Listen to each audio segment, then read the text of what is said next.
พอๆกับซองน้องมี่แอนชาแนลวันนี้เราจะมากินหมีเนาะมีกาน้ำเยืองมันแล้วมากินแต่เราลงคนละบ้านกัน อร่อยเลยอร่อยเลยวันนี้เงินบอกพ่อไปซื้อแนวกินหมีเอา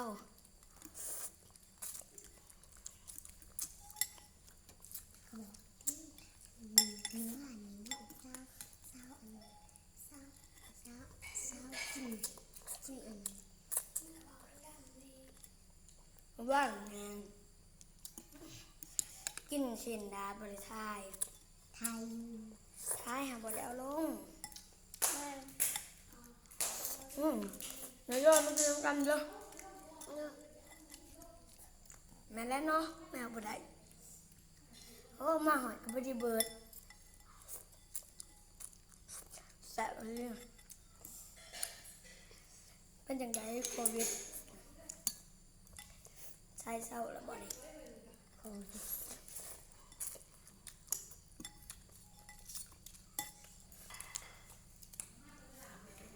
โอ้ ไว้บุเด้ กล้อง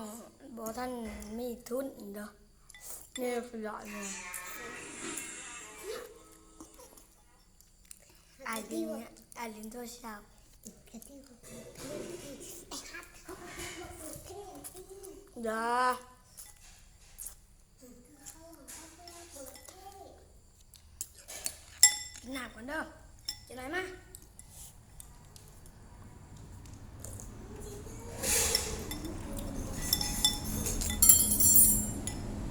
ไอ้มีไปแล้วเดี๋ยวครับ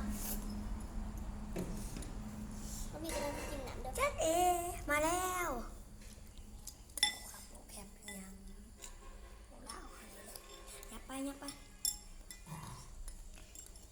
มันนี่ก็บ่มีหยังหลายมาถ่ายคลิปอันนั้นเล่นๆนี่แหละคลิปเล่นๆกินนี่มีน้องก็มาเจ้ากวนนี่เด้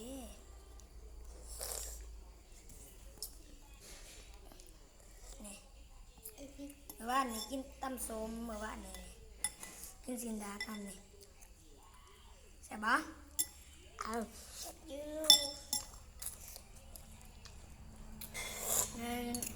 น้องชื่อว่าดิโด ไอ้นี่ นี่เด้อน้องกากินจนสิเบิดแล้วไว้อย่าลีกินปลาสิตั้มมีมื้อนี้ค่ะหาบ่ได้ตั้มนะมันมีคนตั้ม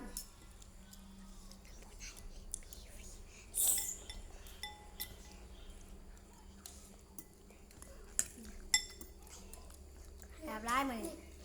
จะไล่ ร้ายจับร้ายนี่เด้อมากินน้ำกันเด้อนี่ ไอ้วิ่ง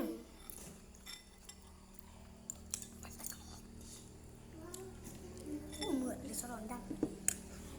เมื่อกี้มันดับ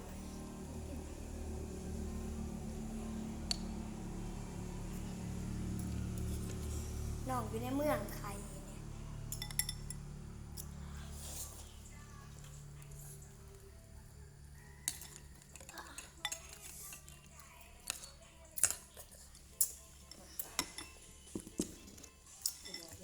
แซ่บเด้อ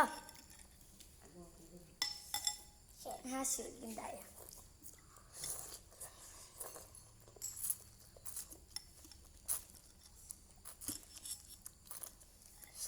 สุดกินได้ตามหา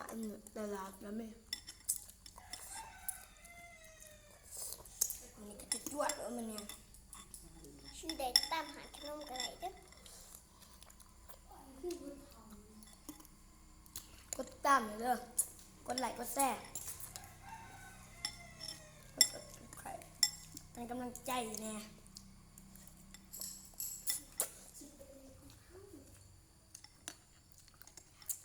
ย่างเฮ็ดคลิปจังกดกระดิ่งย่างเฮ็ดคลิปจังสิได้แจ้งเตือนไป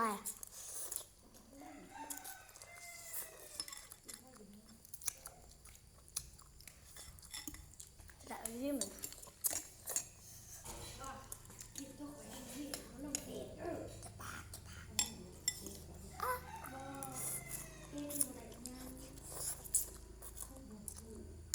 โอ้สิเขาตายอ่ะพี่น้องมันเนี่ยพี่น้องแสบไร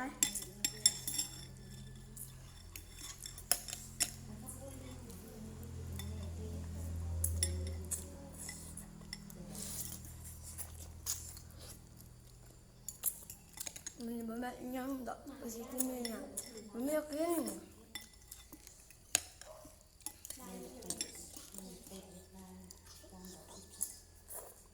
mình nhắm nó mình thấy mình đó ไม่ใช่ไม่เป็นอ่ะ nhắmจะกระจันจะกระติดมาให้กินน้ำเบิ่ง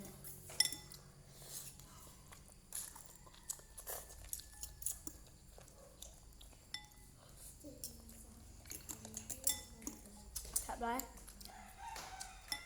กูด ไม่ได้กดไม่ได้กด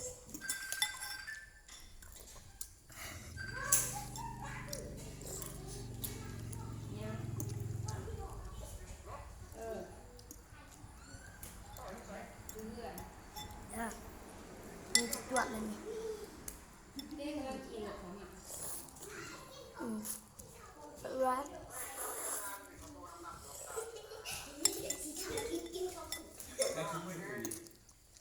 ตัวมาจะไปมาเดี๋ยวนี้ โอ้โห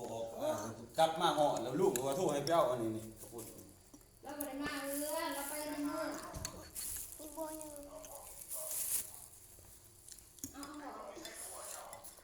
กำลังเหาะแล้วนี่อีนี่นะ กำลังขับกำลังยางเขามา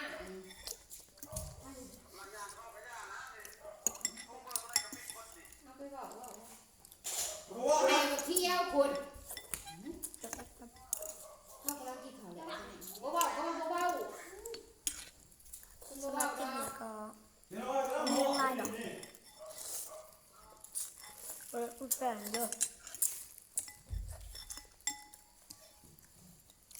เฮ้ยวิดีโออันคอยถ่ายเขาเจ้านี่เจ๋งกว่าของคอยนี่มันเกาะมุบ่จะโดนคนนี้โดน อร่อยเด้อ ก็ของคอยมันมุบ่สแกน QR code กับมุถ่ายกับมุ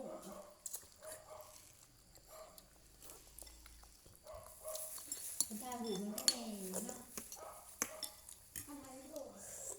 ถ่ายวิดีโอหูมุกับ QR code มันทำบ่ได้ ที่คนมันกระเจ๊งแต่ว่าก็ป มัน ก บ่ ติ อันนั้นมันบ่จับ เลยลูก เอากินกินยังไง เลย เนาะ ลูกนี่นะ กินแต่มา มันไปโดน กินหมี่จับได้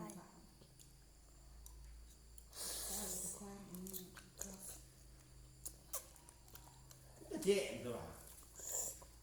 ก้มหน้า เอาไปไว้ไว้ตู้ถ้วยเด้อ ผมมาม้วนผมมาที่ตะกี้นี่ตะกี้ แล้วก็มีอันนี้ ตรงนี้ สำหรับที่นี่ก็พอเพื่อนในสำนึกเด้อสำหรับที่หนาวบอกกันใหม่ มันมุ สบายดี บอดี้